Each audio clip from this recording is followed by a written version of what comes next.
दोस्तों, डीएम साहिबा अपनी मां सावित्री देवी के साथ कुंभ के मेले में स्नान करने के लिए आती हैं और स्नान करने के बाद जैसे वह बाहर निकलती हैं तो मां सावित्री देवी को अचानक से एक भिखारी दिखाई देता है जो बड़ी बुरी तरह से लोगों से गिरगिरा कर भीख मांग रहा था।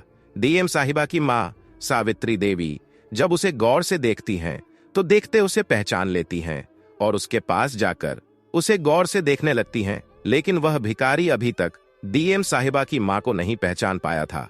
और इसके बाद जो भिखारी होता है वह डी साहिबा की मां से भी गिरगिरा कर भीख मांगने लगता है और कहता है कि मुझे कुछ पैसे दे दो, मैं कई दिनों से भूखा हूं, अगर आप मुझ पर रहम कर देंगे तो मैं कुछ खाना खा लूंगा। इसके बाद जो डीएम साहिबा की मां है वो उससे कहने लगती है कि सुनील, ये तुम ही हो ना। अब जैसे ही वो भिखारी अपना नाम डीएम साहिबा के मां के मुंह से सुनता है तो एकदम से बड़ा ही हैरान हो जाता है और आश्चर्यचकित हो जाता है। दरअसल सुनील उसका असली नाम था और इस नाम को भला वह महिला कैसे जानती थी। इसके बाद वह भिखारी गौर देकर देखने लगता है और जैसे ही वो डीएम साहिबा की मां को पहचान लेता है तो एकदम से फूट फूट कर रोने लगता है और उसके पैर पकड़कर वहीं पर उससे माफी मांगने लगता है। कौन था ये भिखारी और किस वजह से डीएम साहिबा की मां से माफी मांग रहा था? पूरी कहानी की सच्चाई जानने के लिए वीडियो को अंत तक जरूर देखें। उत्तर प्रदेश के अंदर एक परिवार होता है जिस परिवार के अंदर एक लड़का है जिसका नाम है सुनील, जो कि फिलहाल पढ़ाई लिखाई कर रहा है, लेकिन उसके पास जमीनो जायद काफी अच्छी है, तो इसी वजह से वह पढ़ाई लिखाई पर ज्यादा गौर नहीं देता है। सुनील शादी के योग हो जाता है तो उसके माता पिता उसके लिए इधर उधर लड़की ढूंढने लगते हैं और ढूंढने से उन्हें एक लड़की मिल भी जाती है जिसका नाम होता है सावित्री, जो बड़ी होनहार थी और घरेलू लड़की थी जिसके अंदर संस्कार फूट फूट कर भरे हुए थे। उसके बाद सुनील के माता पिता सावित्री से अपने बेटे की शादी करा देते हैं और शादी होने के बाद दोनों पति पत्नी उस घर के अंदर हंसी खुशी रहने लगते हैं। सावित्री अच्छे से अपने सास ससुर का ख्याल रखा करती और अपने पति का कहा माना करती। धीरे धीरे समय बीतता, समय के साथ साथ अचानक से जो सावित्री होती है वह गर्भवती हो जाती है। जब सावित्री गर्भवती होती है तो उस समय पर जो उसका पति सुनील होता है वो कहने लगता है कि मुझे तो देखो लड़का चाहिए और लड़का ही तुमसे होना चाहिए। सावित्री उसे समझाती है कि देखो यह मेरे हाथ में नहीं है, जो ऊपर वाला चाहेगा वही होगा, इसमें मैं भला क्या कर सकती हूँ। लेकिन सुनील लड़के की रट लगाए बैठा था और यही हाल उसके माता पिता का था।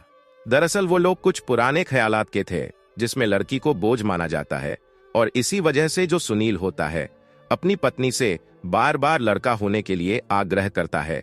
इसके बाद जो सावित्री होती है वह इन सभी बातों को सुनती रहती है और सोचती है कि कोई बात नहीं, जो होगा सो देखा जाएगा। और धीरे धीरे उसकी डिलीवरी का समय आ जाता है।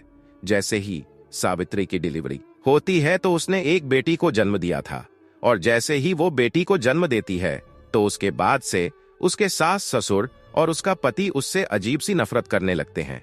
वह सोचते हैं कि ये सारी कुछ इसकी गलती है और इसकी वजह से हमारे परिवार में एक लड़की का जन्म हुआ है।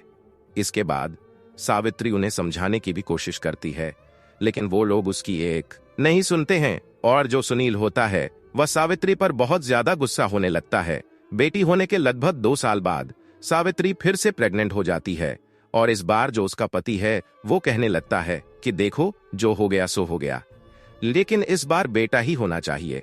सावित्री इस बार भी कह देती है कि देखो ये मेरे हाथ में नहीं है, ये ऊपर वाले की देन है, जो होगा वो हो जाएगा, कोई भी दिक्कत नहीं है। इसके बाद समय आता है डिलीवरी का और जैसे ही सावित्री की डिलीवरी होती है तो इस बार पूरा परिवार एकदम से खुश हो जाता है, क्योंकि यहाँ पर सावित्री ने एक लड़के को जन्म दिया था जिसे पाकर उसका पति सुनील भी बड़ा ही खुश होता है और उसके साथ ससुर भी बड़े ही खुश होते हैं। अच्छे से उसे खाने को दिया जाता है और अच्छी तरह से उसकी देखभाल रखी जाती है। इधर जब उसकी बेटी अपने भाई को देखती है तो वह भी बड़ी खुश होती है। अभी इतनी बड़ी तो नहीं है, लेकिन वो समझती है कि ये मेरा भाई है और इसको आने से पूरा परिवार खुश है, तो मुझे भी खुश होना चाहिए। जो लड़का होता है उसका नाम जतिन रखा गया था और जतिन और स्नेहा अब धीरे धीरे इतने बड़े हो गए हैं कि वो दोनों स्कूल जाने लगे हैं। लेकिन जो सुनील होता है यहाँ पर अब तक भी अपनी बेटी और बेटे में भेद करता है। वह अपने बेटे को तो एक प्राइवेट स्कूल में पढ़ाता है, वहीं पर जो स्नेहा होती है उसे सरकारी स्कूल में डाल रखा था। यह बात माँ को बड़ी बुरी लगती है, लेकिन फिलहाल वो जैसे तैसे करके परिवार की भलाइयाना है और ये हमारा बेटा है, यह हमारा वंश आगे चलाएगा और इसी से हमारा नाम होगा, सावित्री बार बार उससे कहा करती है। लेकिन वो उसकी एक नहीं सुनता है और इसी तरह से कुछ दिन और बीत जाते हैं। धीरे धीरे समय बीता और समय के साथ साथ जो स्नेहा होती है वह अब 10 साल की हो जाती है और फिलहाल वो 5वीं क्लास में है। लेकिन 5वीं क्लास में उसे ये सारी बातें जो परिवार के अंदर घट रही थी, अब तक बेटी और बेटे का जो भेद था, वो सभी बातें फील होने लगती हैं। और 5वीं क्लास में उसे एक पाठ पढ़ाया जाता है क्लास के अंदर और उस पाठ को पढ़ने के बाद वह अपनी मां से आकर इन सभी बातों के जवाब मांगने लगती है। मैं आपकी बच्ची नहीं हूं, लोग मुझ में भेद क्यों करते हो? तो मां कहती है कि बेटी मैं कहां तुम में भेद करती हूं। तो वो कहने लगती है कि मां, पिता ना तो मेरे लिए अच्छे से खाने के लिए लाते हैं और ना ही मेरी देख रेख अच्छी तरह से करते हैं, वो तो सारा के सारा प्यार भैया पर लुटा देते हैं। तो मां समझाने लगती है, कहती है कि नहीं बेटी, ऐसी बात नहीं है। दरअसल जो तुम्हारे पिता है वो उस पर ज्यादा लड़ इसलिए किया करते हैं क्योंकि वो तुमसे छोटा है और तुम बड़ी भी तो हो ना। बड़े बच्चे को अक्सर कम प्यार मिला करता है, तो तुम्हें इसी तरह से रहना होगा। इस बार तो सावित्री ने अपनी बेटी स्नेहा को समझा दिया था, लेकिन उसके दिमाग में यह बात चल रही थी कि अभी नहीं तो कुछ दिन बाद फिर से ये सवाल उसके सामने आएंगे और उस बार इन बातों का जवाब देना बड़ा ही मुश्किल हो जाएगा। जैसे तैसे करके सावित्री इसके बाद 3 साल और निकाल लेती है। लेकिन 3 साल बाद इन बातों के चलते उसकी बेटी स्नेहा दोबारा से उसे सवाल कर देती है और कहने लगती है कि मां, आप लोग सच में ही मुझ में और मेरे भाई में भेदभाव करते हो, क्योंकि इसी वजह से आपने उसे प्राइवेट स्कूल में पढ़ा रखा है और मुझे सरकारी स्कूल में डाल रखा है। हालांकि मैं भाई से पढ़ने लिखने में काफी ज्यादा होशियार हूं। अगर आप लोग मुझे प्राइवेट स्कूल में डालोगे तो मैं और भी अच्छे नंबरों से पास हो जाऊंगी। तो मां फिर से उसे समझाने की कोशिश करती है, लेकिन फिलहाल तक जो स्नेहा थी वो थोड़ी सी समझदार हो गई थी और वह अपनी मां से इस बात को लेकर झगड़ा करने लगती है। तभी उसी दौरान जो सुनील सावित्री देवी का पति होता है वह भी वहीं पर आ जाता है और वहां पर आने के बाद अपनी बेटी को धमकाने लगता है। जब पिता अपनी बेटी को धमका है तो उसके बाद बेटी भी पिता से उल्टी जबान लड़ाने लगती है और कहती है कि पिताजी, इसमें मैं गलत ही क्या कह रही हूं? आप भाई से ज्यादा प्यार करते हो और मुझे तो आपने सरकारी स्कूल में डाल रखा है। इसके बाद पिता थोड़ा सा नाराज हो जाता है और बेटी पर पिटाई लगाने के लिए उसके सामने चल देता है। तभी जो सावित्री होती है उससे यह बात सहन नहीं होती और वह एकदम से बीच में आ जाती है। इसके बाद जो पिता होता है वह सावित्री पर पिटाई लगा देता है और इस पिटाई को देखकर जो स्नेहा होती है वह अपनी मां को अपने पिता से बचाने की भी कोशिश करती है, लेकिन वह इस बात में नाकामयाब होती है क्योंकि फिलहाल उसकी उम्र ज्यादा नहीं है और पिता धक्का देकर उसे दूर गिरा देता है। वहां पर पिटाई लगाने के बाद जो पिता होता है वह वहां से बाहर निकल जाता है और इसके बाद जो सावित्री देवी होती है वह वहीं पर फूट फूट कर रोती रहती है और स्नेहा अपनी मां के पास बैठकर उससे माफी मांगने लगती है। कहती है कि मां, मुझे माफ कर दो, ये सब कुछ जो कुछ भी हुआ है वो मेरी वजह से हुआ है, ना तो आज के बाद मैं ऐसा कुछ भी नहीं करूंगी। लेकिन सावित्री देवी अब अपने मन के अंदर एक संकल्प कर चुकी थी कि वह अब अपनी बेटी में फर्क नहीं होने देंगी और इसी बात को लेकर वह अपने भाई के पास फोन मिला देती है और भाई को बता देती है कि इस तरह से मेरे साथ यहाँ पर गलत हो रहा है और मैं अब इस आदमी के साथ एक सेकंड नहीं रह सकती। इस बात को सुनकर सावित्री देवी का जो भाई होता है वह अपनी बहन को अपने साथ रखने के लिए तैयार हो जाता है। दरअसल सावित्री देवी का भाई दिल्ली में रहा करता है और वहीं पर एक सरकारी नौकरी किया करता है। इसके बाद सावित्री देवी का भाई वहीं पर आता है और वहां पर आने के बाद जीजा यानी कि सुनील को भी बुलाता है और बुलाने के बाद उससे बात करता है। कहता है कि देखो, इस तरह से काम नहीं चल, अगर तुम अपना यही रवैया रखोगे तो मेरी बहन तुम्हारे साथ रहने से मना कर रही है। लेकिन सुनील, जो फिलहाल तक भी अपने बेटे से ज्यादा लाड किया करता था और बेटी की वजह से वो परेशान था, तो वो कह देता है कि नहीं, मैं तो बहन को जाना है तो तुम बेशक से उसे अपने साथ ले जा सकते हो। इस बात को सुनकर जो सावित्री देवी का भाई होता है वह वहां से अपनी बहन को ले जाने के लिए तैयार हो जाता है और सावित्री देवी भी उसके साथ चलने के लिए तैयार हो जाती है। तो वो अपनी बेटी का भी सामान पैक कर लेती है और अपनी बेटी को अपने साथ लेकर वहां से जाने लगती है। ये सबको सुनील वहीं पर बैठा बैठा देखता रहता है, लेकिन एक बार भी अपनी पत्नी को ना अपनी बेटी को जाने से रोकता है। सावित्री देवी अपनी बेटी को लेकर अपने भाई के साथ चली जाती है और उसके बाद सावित्री देवी अपनी बेटी के साथ दिल्ली में अपने भाई के साथ ही रहने लगती है। अब स्टार्टिंग में सावित्री देवी कुछ दिनों तक का वेट करती है कि शायद उसका पति उसे लेने के लिए आ जाएगा और कुछ दिनों में उसकी अकल ठिकाने आ जाएगी। लेकिन सावित्री देवी का पति उसे लेने के लिए नहीं आता है। धीरे धीरे करके इन बातों को 2 साल बीत जाते हैं। अब जैसे ही 2 साल बीतते हैं तो उसके बाद उसका भाई कहने लगता है कि बहन, तुम्हारा पति तुम्हें लेने के लिए नहीं आएगा, तो इससे अच्छा होगा कि तुम उसे तलाक दे दो। लेकिन सावित्री देवी कहती है कि भैया, अब तलाक देने का मतलब ही क्या बनता है? मेरे पास मेरी बेटी है और इसी के सहारे मैं अपने जीवन को बिता लूंगी।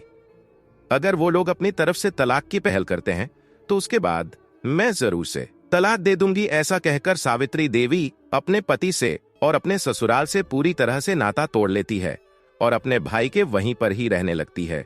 दिल्ली के अंदर वह अपने लिए एक छोटा सा काम देखती है ताकि वह अपने भाई के ऊपर बोझ ना बन सके और अपनी बेटी के साथ वहां पर अपने समय को व्यतीत कर सके। सावित्री देवी की जो भाभी होती है वह भी बड़ी अच्छी थी और वह अच्छी तरह से अपनी ननद का ख्याल रखती है और उसकी बेटी को अपने बच्चों के समान रखा करती है। धीरे धीरे समय बीतता और समय के साथ साथ जो सावित्री देवी की बेटी स्नेहा होती है वह यूपीएससी की तैयारी करने लगती है और दिन रात एक करके यूपीएससी के टेस्ट को क्लियर कर देती है। जैसे उसका यूपीएससी का टेस्ट क्लियर हुआ था तो उसके बाद वो अब सच में ही एक बड़ा अधिकारी बन गई थी, क्योंकि जब से वो यहाँ पर आकर अपने मामा के पास रहने लगी है तो उसका मामा उससे बार बार यही बात कहा करता था कि बेटी, तू पढ़ने लिखने में काफी ज्यादा होशियार है और तुझे एक बड़ा अधिकारी बनना है।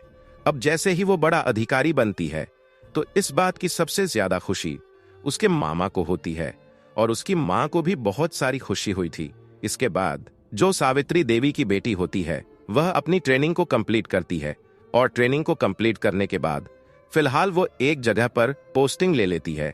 जहां पर उसे पोस्टिंग मिलती है वहां पर उसे रहने का आवास भी मिलता है और इस आवास के अंदर वो अपनी मां को ले जाती है। वह अपने मामा को भी अपने साथ रहने के लिए कहती है, लेकिन उसका मामा मना कर देता है और कहता है कि नहीं बेटी, मैं यहाँ पर काम कर रहा हूँ तो यहीं पर ठीक है, कोई भी कैसी भी दिक्कत नहीं है। स्नेहा ने कभी भी अपनी माँ की किसी भी इच्छा को अधूरा नहीं छोड़ा था। उसकी माँ जिस चीज के लिए बोल दिया करती उसको फौरन से उसके लिए हाजिर कर दिया करती। ऐसे होते हुए समय आ जाता है 2025 का और 2025 के समय में लगने वाला था महाकुंभ। अब जैसे स्नेह को पता चलता है कि महाकुंभ लगने वाला है तो उसके बाद स्नेहा एक फैसला करती है। जैसा कि उसने न्यूज में सुना था कि इस महाकुंभ का योग काफी दिनों बाद बना है और इसमें जाने से सबसे ज्यादा पुण्य मिलता है, तो वह अपनी मां को महाकुंभ में स्नान कराने की सोचती है और इसी बात के लिए वह अपनी मां से बात करने लगती है।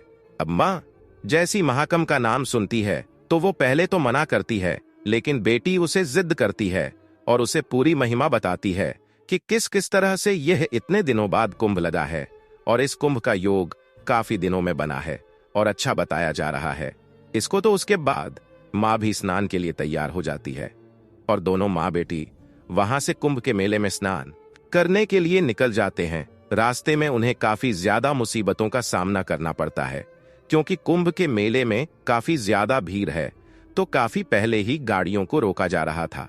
लगभग 15 किमी पैदल चलने के बाद अंदर घुसने दिया जा रहा था, लेकिन स्नेहा फिलहाल एक डीएम है तो डीएम की वजह से उसे अंदर प्रवेश करने दिया जाता है और स्नेहा अपनी मां को लेकर कुंभ के मेले में पहुंच जाती है। वहां पर जाने के बाद मां कुंभ के मेले की महिमा देखती है चारों तरफ विचित्रता के साधु हैं जो अलग अलग तरह से लोगों के बीच में अट्रैक्शन का कारण बन रहे थे।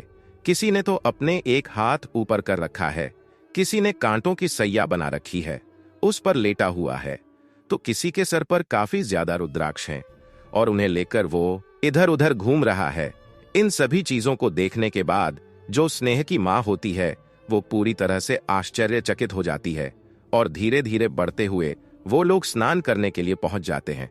वहां पर जाने के बाद वो स्नान करते हैं और स्नान करने के बाद दोनों माँ बेटी वहां से वापस लौट रहे थे, लेकिन तभी अचानक से जो स्नेहा की मां होती है सावित्री देवी, उसकी नजर एक भिखारी पर पड़ती है जो सभी लोगों से बड़ा ही गिरगिरा कर भीख मांग रहा था। जैसे ही सावित्री देवी उस भिखारी के पास पहुंचती हैं, तो भिखारी सावित्री देवी से भीख मांगने लगता है और कहता है कि मैडम काफी दिनों से भूखा हूं, आप मुझे कुछ पैसा दे दीजिए रहम करके, ताकि मैं खाना खा सकूं।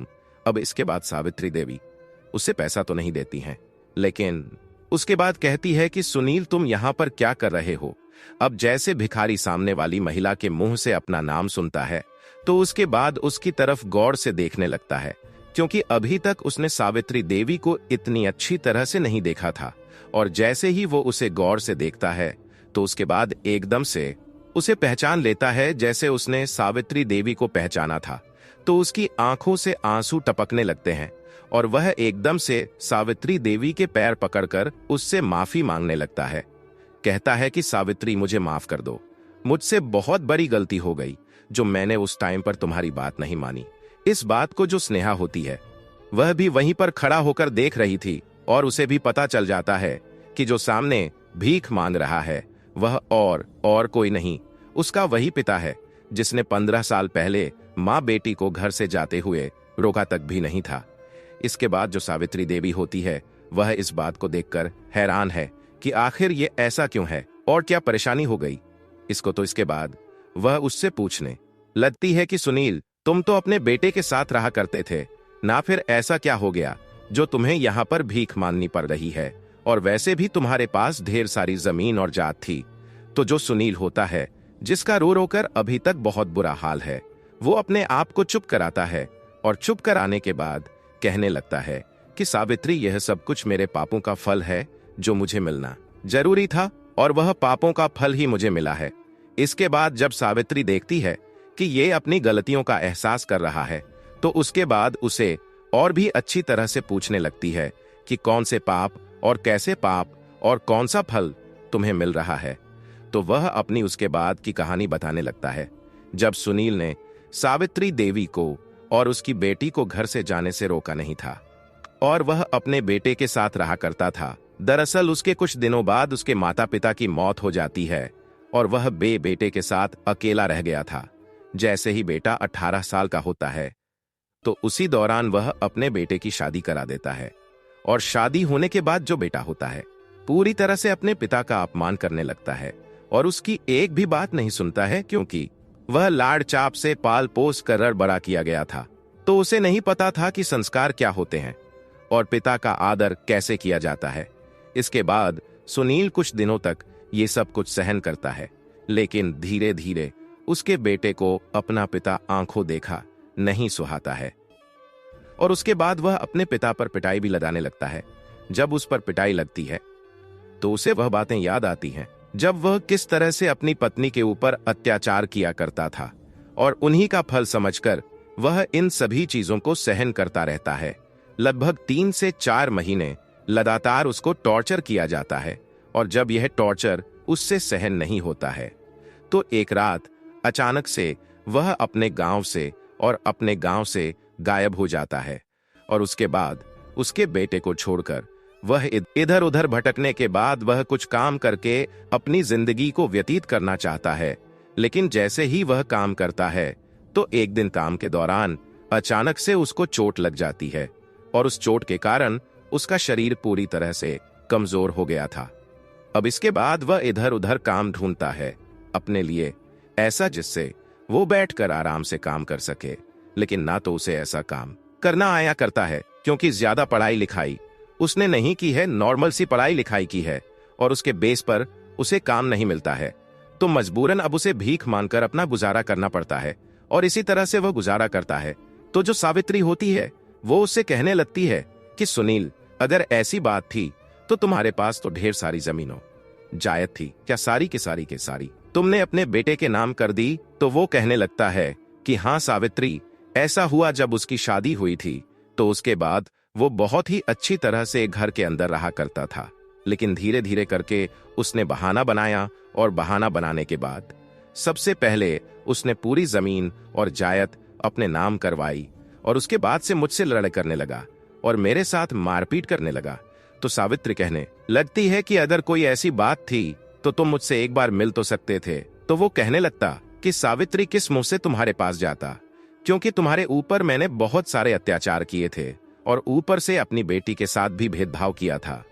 इन बातों को सुनकर सावित्री और स्नेहा की समझ में यह बात आ गई थी कि अब उसके पिता का अंदर का जितना भी अहंकार था वो सारा के सारा नष्ट हो चुका है, और वो अब पूरी तरह से लाचार है यहाँ पर भीख मांगने के लिए। तो इसके बाद दोनों बाप बेटी उसे अपने साथ चलने के लिए कहने लगते हैं, लेकिन उसके बाद जो सुनील होता है वो उनसे मना करने लगता है। कहता है कि नहीं सावित्री, मैं इसी लायक हूं और मुझे यहीं पर रहना चाहिए। तभी जो स्नेहा अब तक सब कुछ देख रही थी और सब कुछ उसके समझ में आ गया था, वह कहने लगती है कि नहीं पिताजी, आपने जो कुछ भी किया वो आपकी करनी थी, लेकिन हमने जब आपको ऐसा देख लिया तो मैं आपको ऐसा नहीं छोड़ सकती। दरअसल मैं अब एक डीएम बन चुकी हूं और मुझे सरकार की तरफ से आवास मिला है, तो आप मेरे साथ आराम से रह सकते हो, कोई भी कैसी भी दिक्कत नहीं है। इस बात को सुनकर जो पिता होता है पूरी तरह से भावुक हो जाता है, तो एकदम से वह अपनी बेटी के पैरों को पकड़ता है और उससे माफी मांगता है। इसके बाद बेटी उसे माफ कर देती है और कहती है कि चलिए पिताजी, अब आपको यहां पर नहीं रहना है और आप हमारे साथ चलिए। इसके बाद सावित्री और उसकी बेटी उसे अपने साथ जबरदस्ती ले आते हैं। वो बार बार मना तो करता है, लेकिन वो उसकी एक नहीं सुनते और कहते, बात नहीं, जो हो गया उसे भूल जाओ, लेकिन आगे से आपको ऐसी जिंदगी नहीं जीनी है।